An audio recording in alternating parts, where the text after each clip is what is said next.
সকাল সকাল রওনা হলাম ডিউটিতে। বর্ষাকালে বেশ ভালোই বৃষ্টি হয়েছে, তো আজকের সকালটা বৃষ্টি ভেজা একটা সকাল, খুবই চমৎকার একটা ওয়েদার, ভালোই লাগতেছে।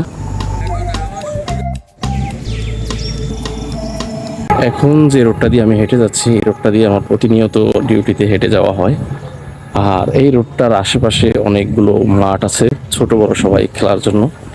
বিকেলবেলা যখন মাঝে মধ্যে আসা যাওয়া করি, তখন দেখি বাচ্চারা ছোট বড় সবাই মিলে এই রাস্তার পাশে যে মাঠগুলো রয়েছে এই মাঠগুলোতে খেলাধুলা করে। আর এই চিত্রটা দেখতে আমার কাছে বেশ ভালোই লাগে আসা যাওয়ার মধ্যে যখন দেখি। আর আসা যাওয়ার মধ্যে এরকম চিত্র দেখতে কারই বা ভালো না লাগে।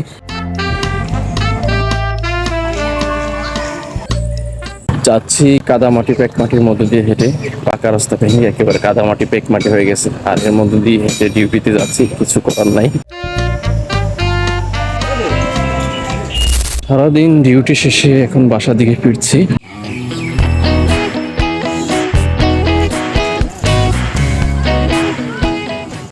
আমি যে কাজটা করি, ফিল্ড পর্যায়ে কাজ করি, তো এই ফিল্ড পর্যায়ে কাজ করতে যে অনেকে এই কাজটাকে অনেক কঠিনভাবে নিয়ে নেয়। আসলে যে কোনো কাজ সহজভাবে নিলেই সহজ, আর কঠিন ভাবলেই কঠিন। যে কোনো কাজ আপনি সহজভাবে নেবেন, আপনার জন্য একদম সহজ হবে। এটা পড়াশোনা বলেন, চাকরি বাকরি বলেন, যে কোনো ক্ষেত্রে বলেন। তো আমার কাছে এই কাজটা একেবারেই কঠিন মনে হয় না, সহজই মনে হয়। আরও আমি অনেক কিছু উপভোগ করতে পারি, ঘোরাফেরা করতে পারি, অনেক কিছু দেখি, খোলা আকাশে বা খোলা জায়গায় কাজ করতে পারি। এই জন্য আমার কাছে খুব ভালোই লাগে। এক কথায় মুক্ত আকাশ, মুক্ত আবহাওয়ার মাঝে শান্তিপূর্ণভাবে কাজ করতে পারি। তো যাই হোক, এই রোডটি দিয়ে যেতেই দেখতে পেলাম অনেকগুলো কড়াই গাছ কেটে ফেলতেছে।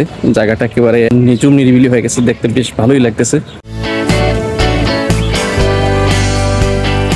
যতই মুক্ত আকাশ আর মুক্ত আবহাওয়ার মাঝে ঘুরে ফিরে চাকরি করি না কেন, ডিউটি করি না কেন, তারপরও আমার দেশে থাকতে মন চায় না। কারণ দেশের যে বর্তমান অবস্থা, এই অবস্থা আর পরিস্থিতির উপরে নির্ভর করে চিন্তা ভাবনা করে আমার ইচ্ছে হয় না যে দেশে থাকি। ইচ্ছে করে অন্য কোনো দেশে চলে যাই, কিন্তু ইচ্ছে হলে লাভ হবে কি, উপায় নেই।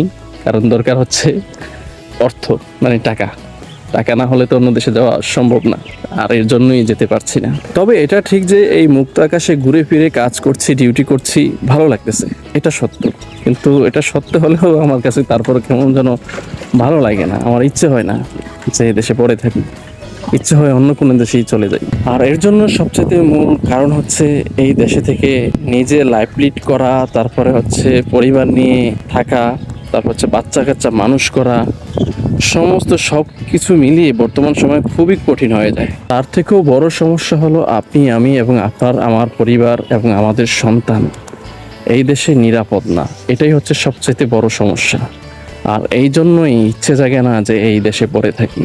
কিন্তু ওই যে বললাম যে সমস্যা একটাই, যেতে পারছি না। দরকার হচ্ছে টাকা। জানি না আল্লাহ কবে তৌফিক দেবে, কবে আল্লাহ টাকা পয়সা দেবে, আর কবে এই দেশ ছাড়তে পারবো। যেদিন এই দেশ ছেড়ে অন্য দেশে যেতে পারবো, সেদিন আমি হাজার হাজার কোটি বার শুকরিয়া আদায় করব। এই দেশে যেমন থাকার ইচ্ছে করছে না, এটা যেমন সত্য, এটাও সত্য যে এই দেশটাকেও খুব ভালোবাসি। কিন্তু ভালোবাসি না এই দেশের মানুষগুলোকে। কেন ভালোবাসি না জানেন? কারণ এই দেশের প্রত্যেকটা মানুষ আপাত মস্তিষ্কের তৈরি হওয়া। এক একটা মানুষের মাথার মধ্যে আপাত মস্তিষ্ক ছাড়া ভালো কোনো কিছু নেই বললেই চলে। একটা জিনিস আমরা সবাই বাস্তবে দেখি এবং জানি, বা আমাদের চোখের সামনেও পড়ে, আপনার আমার পিছনে লাগার জন্য দূরের কোনো মানুষ দরকার হয় না।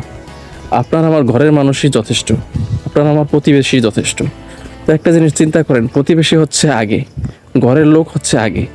যারা আমাকে সেভ করবে এবং যাদের আমি সেভ রাখবো, তারাই যদি আমার পিছনে লাগে, তারাই যদি আমাকে নিয়ে কটু কথা বলে বা আমার পিছনে লাগে, তখন কেমন লাগে?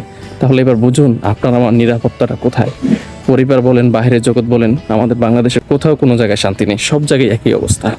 অনিরাপদ একটা বাংলাদেশ বলা যায়। আমাদের এই দেশের মানুষের মধ্যে কোনো সভ্যতা পাবেন না, নম্রভদ্রতা পাবেন না, এবং মানুষের পাশে দাঁড়াবে বা উপকার করবে এমন মানুষ পাওয়া যায় না বললেই চলে। আমাদের দেশের মানুষগুলো এরকম যে কেউ কারো যদি উপকার করেও থাকে, ওইটা উদ্দেশ্য নিয়ে উপকার করবে, স্বার্থের জন্য উপকার করবে। নিজ স্বার্থভাবে দেখবেন যে কেউ কারো উপকার করবে না।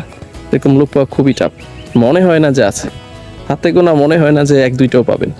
কেউ কারো উপকার করলেও দেখবেন যে উদ্দেশ্য থাকবেই। যাই হোক বন্ধুরা, বাসার কাছাকাছি চলে আসছি, এখনই বাসা ঢুকে পড়বো। সবাই ভালো থাকবেন, সুস্থ থাকবেন। আল্লাহ হাফেজ অ্যান্ড টেক কেয়ার। আসসালামু আলাইকুম, বিদায়।